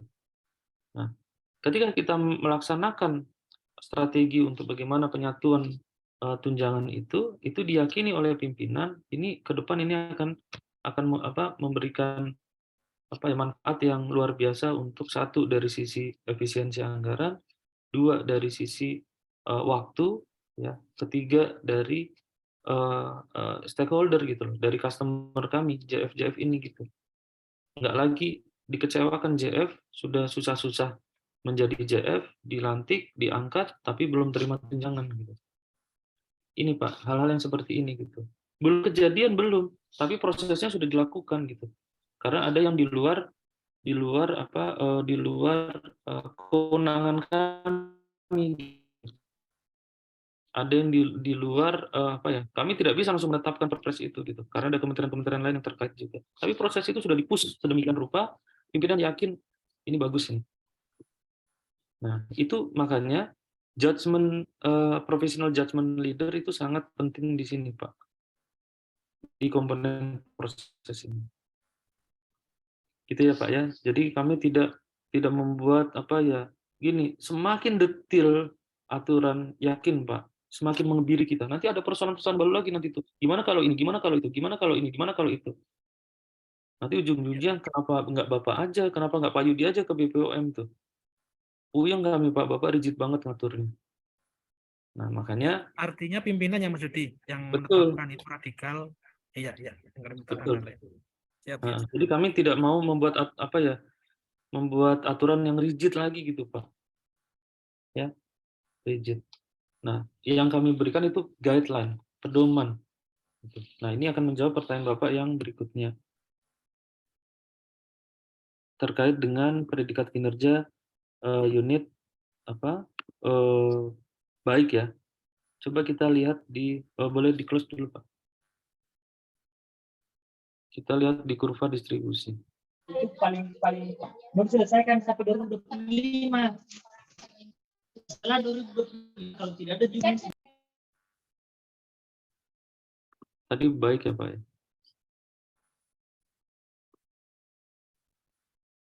Nah ini Pak ya. Baik. Baik itu kan berarti ya tetap ada yang cukup gitu Pak. Namanya kurva itu kan berarti ada yang di kanan, ada yang di kiri kan Pak. Kurva distribusi itu kan seperti itu. Kecuali yang dia predikatnya sangat baik gitu loh. Karena itu udah paling kanan, nggak mungkin ada kanannya lagi gitu. Ya, jadi sekali lagi yang ada di Permen PAN 6 itu guideline aja gitu. Menunjukkan bahwa kalaupun unitnya baik, ya harus ada pegawai juga yang cukup kurang seperti itu. Ya. Gitu sih, Pak. Nah, kalau misalnya yang istimewa ya dia maksimal 70%. Artinya kalau di sini mau 2 orang, di sini mau 6 orang, mau berapa silakan saja. Ini hanya menggambarkan distribusinya ini ke kanan atau distribusinya ke kiri atau distribusinya berimbang ke kanan dan ke kiri gitu. Ini yang kemarin sebenarnya kami mau lepaskan saja nih Pak, tapi karena banyak sekali instansi yang nanya ini gimana nih penerapannya, bingung kami Pak dengan kurva ini. Apalagi kurva ini kan diskret sebenarnya dia, ya tidak ada maknanya nih, garis-garis yang di sini ini sebenarnya nggak ada maknanya gitu loh, ya nggak ada gitu. Maknanya itu adanya di titik ini, titik ini, titik ini, titik ini gitu. Jadi sebenarnya kurva ini juga kurang ideal Pak untuk menggambarkan maksud yang kami maksudkan gitu loh. Ya, kalau kita paham kurva distribusi di ekonomi, ya rasanya ini salah gitu loh. Tapi gimana lagi kita mau menjelaskan maksudnya tuh kayak gini loh. Tapi yang di titik-titik ini nggak ada makna sebenarnya nih. Adanya itu yang di sini, di sini, di sini. Karena dia diskret gitu. Itu ya Pak Endra ya. Sebelum nanti ada ahli-ahli ekonomi di BPOM yang nanya saya, Pak itu maknanya apa? Saya spill dulu tuh. Itu nggak ada maknanya gitu. Tapi kami berusaha gimana sih caranya menjelaskan itu bahwa harus ada loh distribusinya ke kiri atau ke kanan gitu. Gitu ya Pak Indra ya.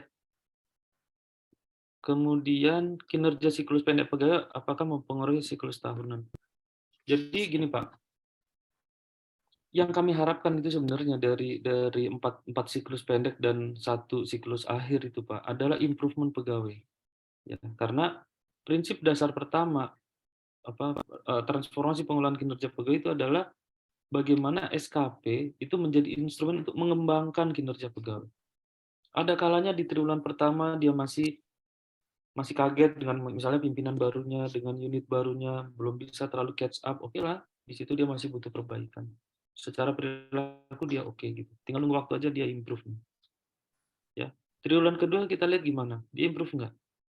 Triwulan ketiga, triwulan keempat, baru nanti akhir tahun kita harusnya melihat semua improvement dari pegawai tersebut. Jadi kinerja akhir tahun sebenarnya improvement dari seorang pegawai, dari hasil kerjanya, dari sisi perilakunya.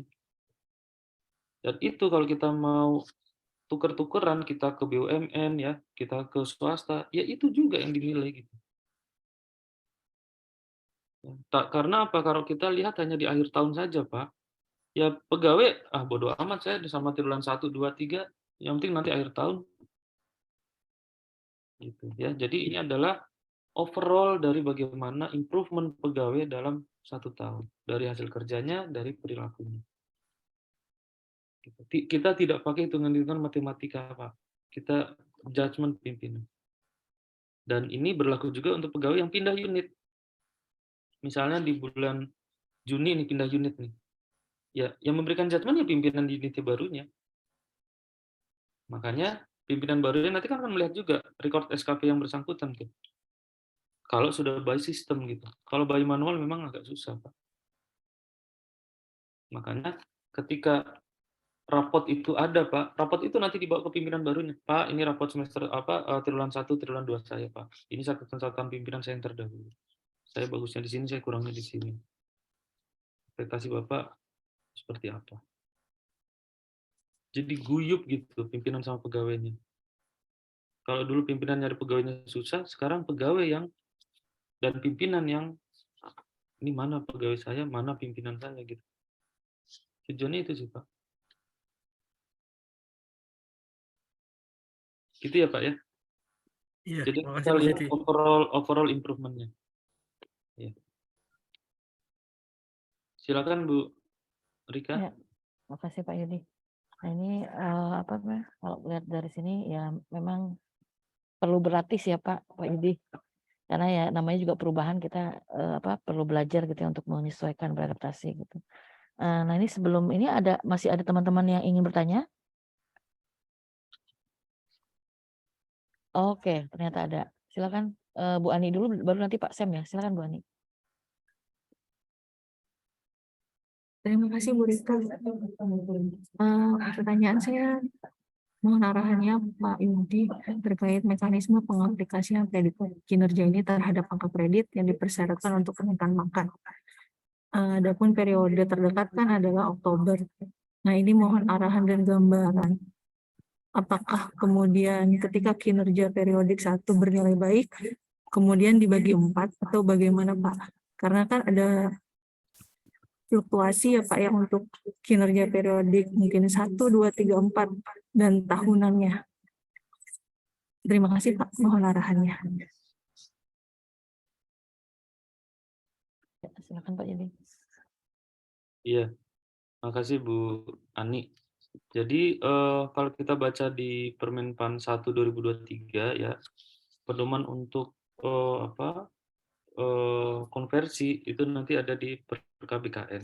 Nah ini sedang disusun. Sebenarnya dulu waktu nyusun Permenpannya itu sudah ada di lampiran tuh, komplit itu sebenarnya. Ya, cuma karena waktu itu kita juga ngejar waktu untuk penetapan. Kemudian juga masih perlu diskusi panjang terkait dengan konversi tersebut, maka diputuskan untuk dikeluarkan dari Permenpan, diserahkan ke BKN untuk merumuskannya gitu. Nah, tapi kisi-kisi dulu awalnya adalah kita menggunakan proporsional, Bu. Jadi misalnya Ibu apa ya, misalnya yang mau dikonversikan adalah Januari sampai Juli misalnya, 2 periode itu ya. Nah, maka yang digunakan adalah periode yang terakhir kan, yang di bulan Julinya. Misalnya baik, berarti 6/12 dikalikan predikat kinerjanya, dikalikan koefisien JF Ibu. Ibu JF-nya apa? Di analis kepegawaian muda, Pak. Nah, muda berarti kan 25. Berarti setengah kali 25 tuh. Ya, setengah kali 25 misalnya predikat Ibu baik. Ya, berarti Ibu dapatnya 12,5. Seperti itu, Bu. Jadi menggunakan proporsional. Apakah ada pengaruhnya ketika nanti tahunannya misalnya ketika 1, 2, 3, 4 itu mungkin ada kurang atau gimana itu, padahal kan persyaratan untuk kenaikan pangkat adalah penilaian kinerja 2 tahun terakhir baik, Pak. Nah, betul. Itu yang sedang kami diskusikan dengan BKN. Dengan adanya PP 30 ya, dengan adanya Permenpan 6 ya, dengan adanya SE ini, maka aturan terkait dengan syarat 2 tahun SKP harus baik itu udah tidak relevan, Bu. Karena apa? Kita setahun itu 5 rapot loh, Bu. Kalau dulu kan DP3 dulu, SKP yang dulu tuh hanya 1 kali setahun tuh. Sekarang kita setahun 5 loh rapot kita. Gitu. Artinya itu sudah tidak relevan dan ini sedang kami diskusikan dengan BKN untuk penyesuaian persyaratan KP itu. Seharusnya ya sekali predikat SKP terakhir. Karena apa? Karena ada improvement pegawai itu. Jadi kalau sampai akhir tahun yang bersangkutan tetap hasil kerjanya di bawah ekspektasi misalnya, atau yang bersangkutan predikatnya kurang karena perilaku, ya itu konsekuensi yang bersangkutan, nggak mau berubah setahun itu. 4 kali rapot loh, masa nggak berubah? Asumsinya berarti tetap dihitung secara matematika ya, Pak ya. Berarti seperti yang tadi disampaikan Januari sampai Juli ya 6/12 nanti Iya. tetap matematis ya, Pak. Baik, Pak. Terima kasih. Itu kalau kita masih menggunakan konsep angka kredit. Gitu. Ke depannya mau ada perubahan lagi ke depannya. Jadi angka-angka itu bukan hanya dimiliki oleh pejabat fungsional. Semua jabatan itu harus punya angka. Kita sudah tidak lagi menerapkan pangkat golongan ruang. Gitu. Kita sedang menuju ke arah sana itu. Ini hanya transisi awal saja gitu. Karena kedepannya kita tidak lagi gunakan tahu ini. Kan berarti harus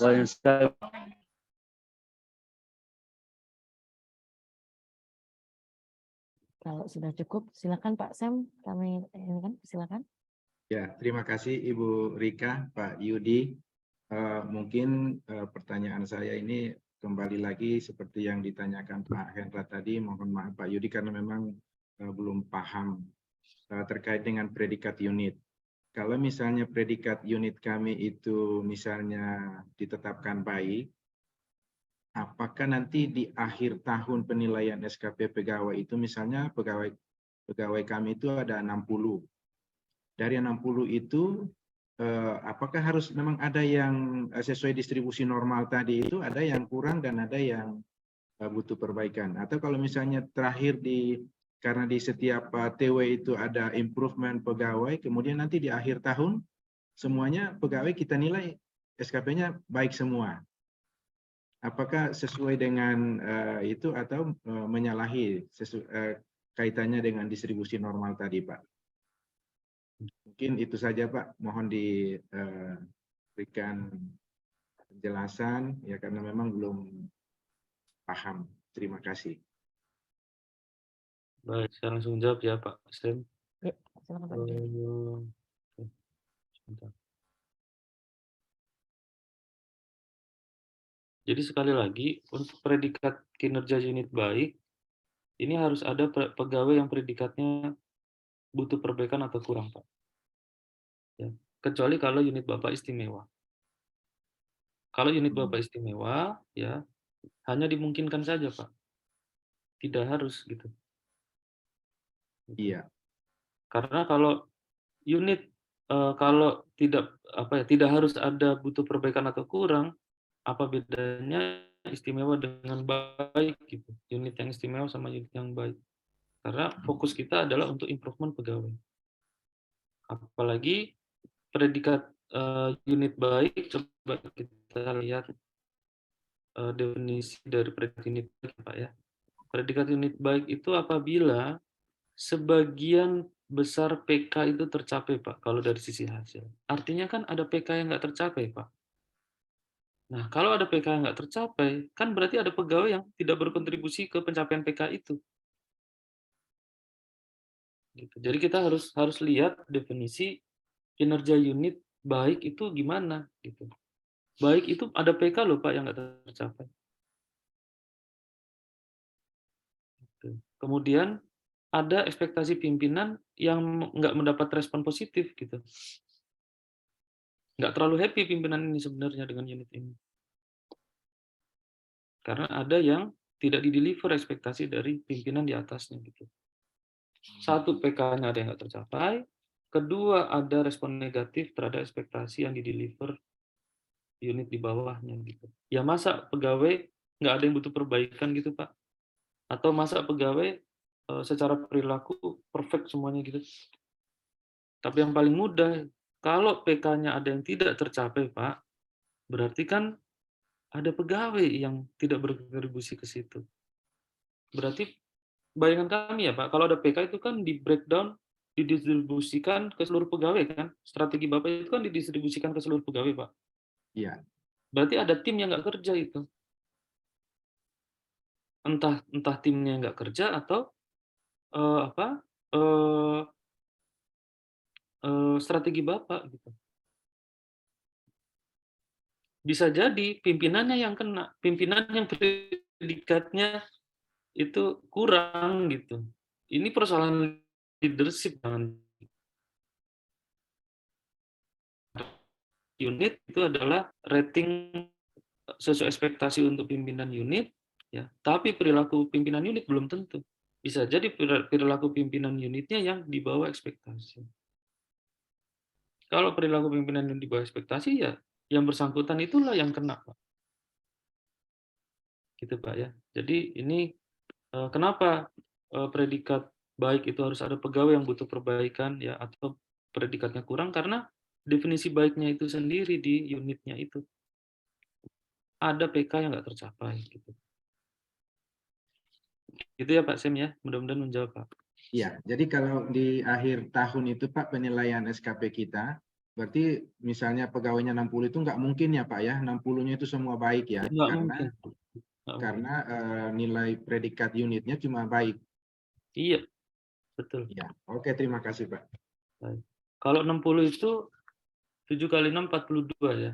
42 berarti ada 18 orang. 18 orang itu bisa saja 17 orangnya sangat baik, satu orangnya butuh perbaikan juga boleh. Atau satu orang predikatnya kurang juga boleh. Ya. Itu Bapak lihat, ini persoalan yang bersangkutan di hasil kerjanya atau di perilakunya. Ya.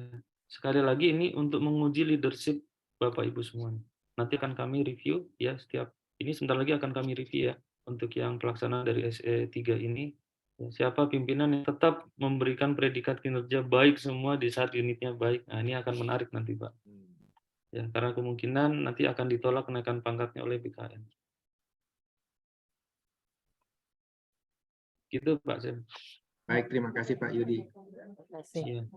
Baik, ini masih ada satu penanya dari Rejang Lebong. Silakan Pak Sastra, kami silakan. Assalamualaikum warahmatullahi wabarakatuh. Terima kasih atas waktu yang diberikan Ibu Rika Kania dan Pak Yudi. Ini saya dari Rejang Lebong, Bengkulu, menanyakan tentang PK kita. Ini ada yang PK kita yang di luar kontrol kita ya Pak. Artinya salah satu contohnya yang kami sampaikan adalah PK yaitu tentang rekomendasi yang ditindaklanjuti oleh stakeholder.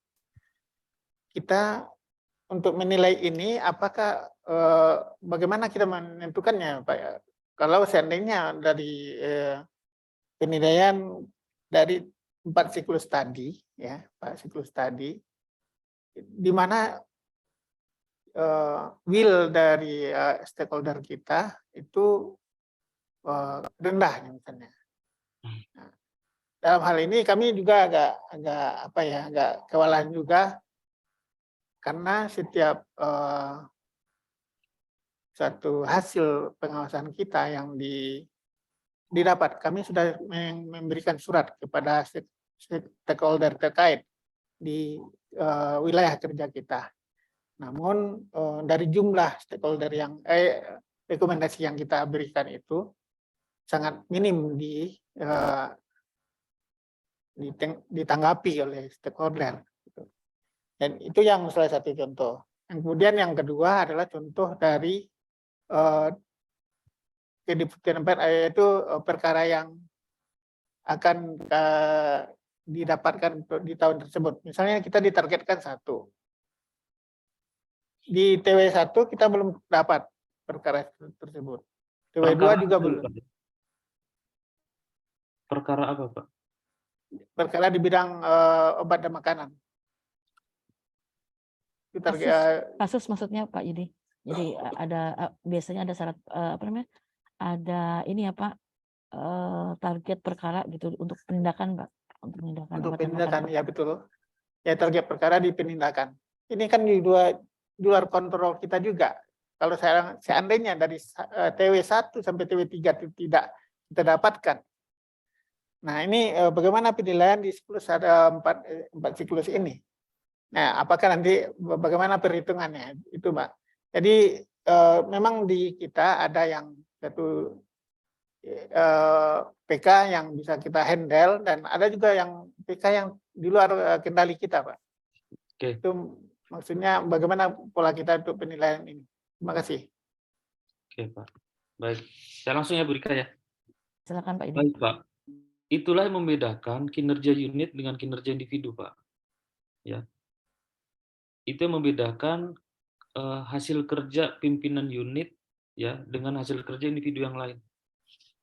Ya, semakin tinggi jabatan seseorang, maka semakin banyak aspek uncontrollable. Kinerja yang uncontrollable itu semakin tinggi gitu. Semakin tinggi jabatan atau semakin besar unit itu makin banyak kinerja-kinerja yang uncontrollable. Contoh misalnya untuk dinas yang bertanggung jawab terhadap kebersihan kota. Itu muncul Pak, indeks kebersihan kota A gitu. Tanggung jawabnya dia bagaimana memastikan indeksnya ini baik nih, kota ini bersih. Bayangkan yang ngotorin kota itu bukan hanya dinas itu aja Pak. Yang ngotorin kota kan seluruh penduduk di situ tuh. Makanya bersangkutan harus punya strategi-strategi. Dinas itu harus punya strategi-strategi. Tidak hanya bisa fokus ke pengangkatan sampah di TPS. Mulai dari aturannya, mulai dari kerjasama dengan perangkat daerah yang lainnya. Itu Pak. Memang di level unit itu ya makin banyak uncontrollable gitu. Ya, kami misalnya target di kami misalnya nilai budaya kerja organisasi. Nah, budayanya Bapak, organisasinya Bapak, kami bertanggung jawab di Jakarta. Engagement pegawai. Bagaimana supaya pegawai itu engage gitu. Turnover-nya nggak tinggi. Pegawai yang nggak betah di Rejang itu nggak tinggi. Itu jadi tanggung jawab kami, Pak. Karena, artinya kan kami harus punya strategi. Strateginya gimana? Oh, kita keluarkan ya. Jadi target kinerja kami itu bukan jumlah kebijakan, Pak. Tapi bagaimana kebijakan itu berdampak. Artinya kami harus memperhatikan bagaimana kesejahteraan pegawai di Rejang Lebong. Berapa TPP-nya Rejang Lebong ini sekarang? Berapa banyak yang belum dibayar? Itu jadi atensi kami, Pak. Berapa banyak JF yang belum dapat tunjangan fungsionalnya? Apa aturan yang bisa kita dorong supaya mereka bisa cepat dapat? Ya, jadi fokus kami bukan fokusnya itu jumlah-jumlah kebijakan gitu loh. Karena kalau jumlah kebijakan itu serahin aja ke JF, selesai itu Pak. JF bikin kebijakan cepat itu. Bagaimana kebijakan itu berdampak, itu dipikirin oleh leader Pak. Karena apa? Kinerjanya unit itu menjadi hasil kerja, rating hasil kerja yang bersangkutan. Ya. Nah, makanya saya sebenarnya kurang sepakat ya kalau misalnya kinerja unit kontrolnya rendah gitu, atau kinerja unit kontrolnya tinggi. Ya, kebalik itu Pak. Semakin kontrolnya tinggi, itu sebenarnya semakin rendah jabatan kita, atau semakin specialized kita. JF itu Pak. Yang kontrolnya tinggi itu kalau nggak pelaksana JF Pak. Kontrol tinggi itu. Terserah saya menyelesaikan atau enggak. Tapi kalau sampai di unit itu kontrolnya tinggi, ya berarti sakit Bapak kalau nggak C ya CC itu Pak. Dampaknya nanti ke situ gitu. Ya, gitu. Jadi kalau Bapak lihat daerah-daerah yang sakitnya A ya atau B mau ke A, itu rata-rata kinerja unitnya itu sudah yang berdampak gitu. Makanya sekarang Pak Menpan kan sedang menggalakkan ini, ayo dong RB itu berdampak dong, RB bukan tumpukan kertas dong. Gitu ya Pak ya. Nah, ini terkait dengan PK di luar kontrol, mudah-mudahan terjawab ya Pak. Ya PK itu memang harus kontrolnya yang minimal intermediate atau bahkan yang rendah gitu. Supaya apa? Kita strategi kita bisa komprehensif. Di situ leadership Pak. Kemudian target perkara kasus di bidang obat makanan untuk pendidikan. Oh, ini contoh ya Pak. Saya bacanya ini agak ini, berarti kalau nggak ada kasus, kita bikin kasus gitu ya. Biar targetnya terpenuhi. Nah, ini harus dibicarakan nih sama Biro Rennya nih Pak. Ya, jadi bagaimana, apa sih ekspektasi sebenarnya BPOM di lapangan gitu loh.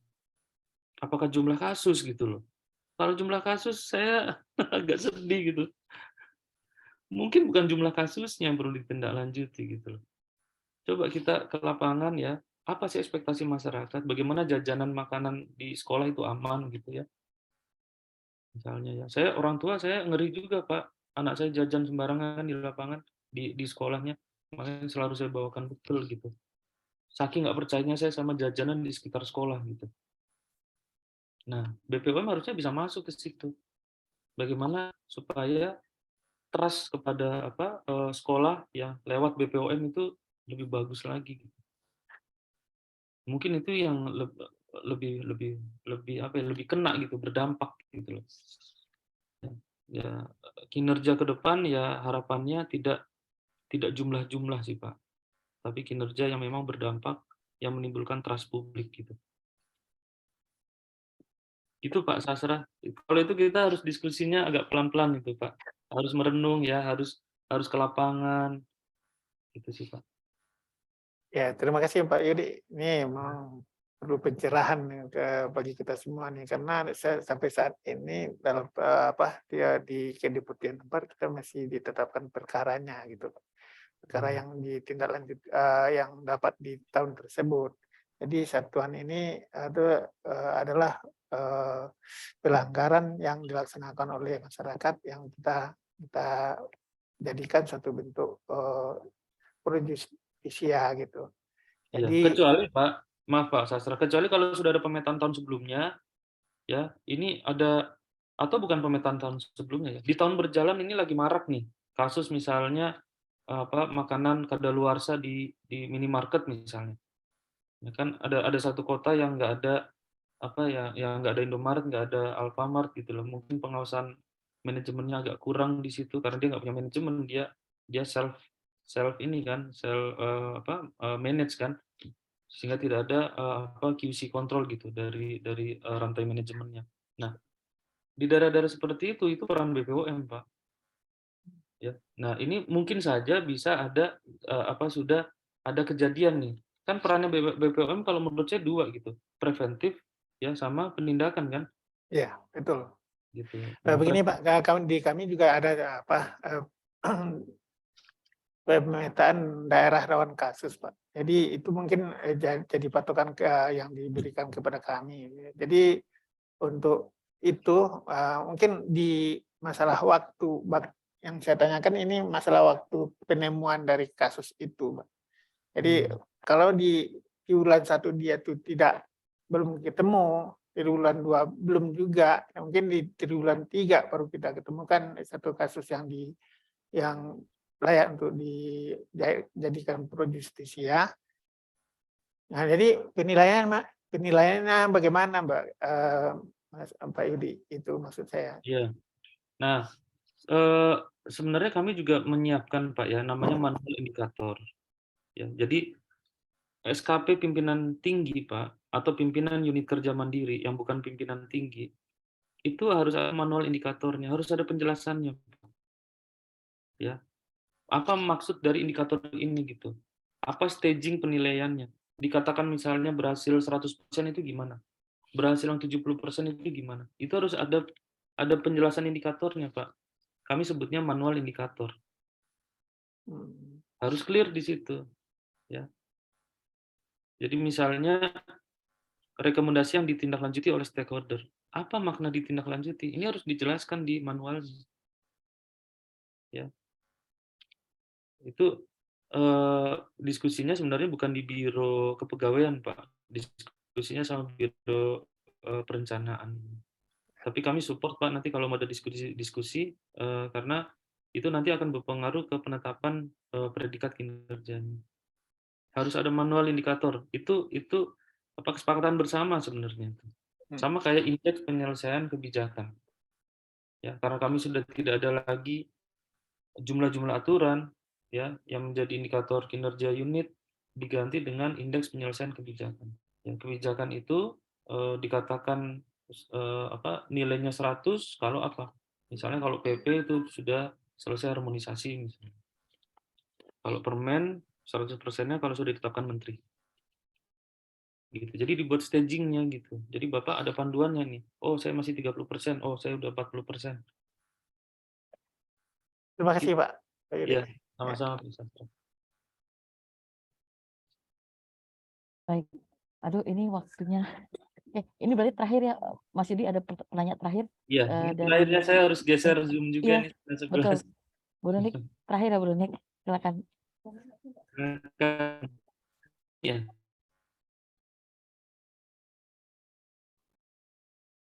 Silakan kalau mau diklarifikasi. Suaranya belum terdengar, Mbak Nunik. Nah, udah. Izin hanya mengklirkan tadi yang disampaikan oleh Pak Sastra. Sebenarnya di indikatornya Loka dan UPT itu bukan perkaranya Pak, tapi memang persentase keberhasilan penindakan kejahatan di bidang obat dan makanan. Dan di sana pun ada manual itu yang kita sudah sampaikan. Mungkin khawatir ada kekeliruan penangkapan seperti itu. Itu sih Pak. Kita sudah ada manualnya sendiri. Itu aja Pak. Oke. Udah keren kalau gitu. Good Bu. Berarti sudah ada manualnya ya? Sudah ada cara perhitungannya. Nah, udah aman itu Pak Sastra. Dan harusnya itu bisa equal ke BPOM di semua ini ya, semua kabupaten kota ya. Siapa? Ya. Izin boleh berpendapat sebentar, Mbak Noni. Sebenarnya memang sudah ada indikator, sudah ada manual IQ-nya Mas Yudi. Tapi memang masing-masing KUPT ini tetap diberikan target perkara oleh Kedeputian 4 kalau nggak salah ya. Nah, sementara itu untuk menghitung target periodik yang sesuai dengan tahapan tadi kan kita harus tetapkan TW1 berapa, TW2 berapa, TW3, TW4 berapa. Nah, kesulitannya teman-teman di UPT itu adalah kita tidak akan pernah tahu kasus itu munculnya kapan. Di periode triwulan 1, triwulan 2, triwulan 3, atau bahkan di awal triwulan 4 baru akan muncul itu kasus. Nah, itu mungkin yang menjadi kesulitan teman-teman UPT tadi untuk membreakdown target periodik sesuai dengan manual indikator. Gitu Mas Yudi. Iya. Ya itu perkara itu kan kalau harus ada itu nanti dicari-cari nggak sih ya? Iya kan, perkara itu kan berarti penindakan kan. Sebelum perkara namanya preventif gitu. Nggak akan ada perkara kalau nggak ada kejadian kan. Nah, artinya berarti Bapak Ibu fokus ke satu preventif. Apa strategi-strategi preventifnya? Nah, jika ada perkara, apa misalnya respon rate terhadap perkara itu menurut saya jauh lebih penting. Ya, misalnya kebakaran ini kan sama kayak kebakaran gitu. Jumlah kebakaran yang ditangani target 10. Wah, ini kita baru ada 5 kebakaran. Wah, harus ada 5 lagi nih. Ya bubar, Pak. Kayak gitu. Makanya di Dinas Kebakaran tuh nggak ada target kayak gitu, Pak. Adanya tuh respon rate, kayak Basarnas aja lah. Basarnas itu kecepatan waktu respon. Terus persentase kejadian SAR yang bisa ditangani gitu. Itu pun dibikin penjelasannya, apa itu makna bisa ditangani. Jadi jangan menurut saya hindari kata-kata jumlah gitu. Takutnya ngunci gitu loh. Dan yang ngunci bukan Menpan loh, yang ngunci Bapak Ibu sendiri tuh. Gitu ya. Nah, karena BPOM UPT itu dekat ya indikatornya dengan pemadam kebakaran ya, dengan Basarnas, coba benchmark itu ke Basarnas gitu. Ya, karena ada preventif, ada yang penindakannya. Nah, preventif itu justru mengambil peran yang luar biasa besar itu kalau di unit-unit seperti Bapak Ibu. Preventif itu yang jauh lebih ini sih sebenarnya. Tidak melupakan ketika ada kejadian yang perlu penanganan segera gitu. Tapi rata-rata sebagian besar anggarannya itu habisnya itu untuk penyiapan itu. Kalau di Basarnas ya, kalau di pemadam, readiness-nya mereka gitu. Tingkat kesiapannya mereka. Nah, itu jadi indikator juga tuh. Level of readiness gitu. Nah, kalau di BPOM apa gitu? Harus sambil ini sih, harus sambil ngopi kita tuh kalau diskusi gini nih, pelan-pelan ya, diresapi gitu nih. Ini sensi BPOM nih apa di lapangan? Setuju Pak Yudi. Sekali ke Rejang kita, Pak. Ya, makasih Mas Yudi. Ini nanti mungkin bisa kita Ya. berikan masukan ke Deputi 4, Mbak Nuni. Ya. Ya, baik. Terima kasih Bapak Ibu sekalian nih karena sudah waktunya juga sudah ini ya. Dan Pak Yudi juga kebetulan ada kegiatan lain yang harus dilakukan.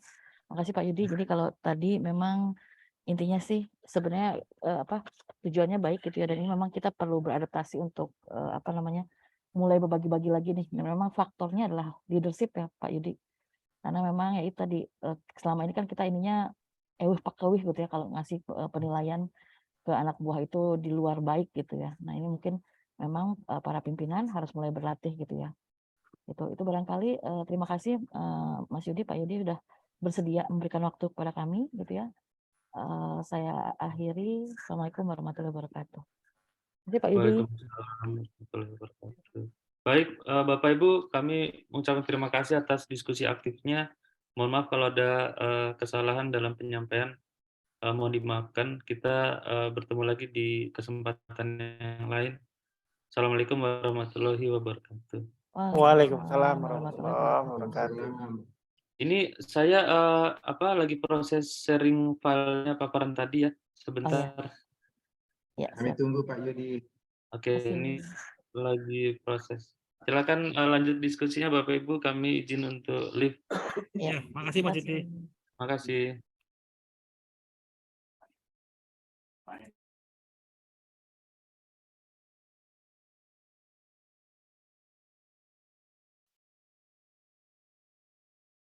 Deki, silakan Deki.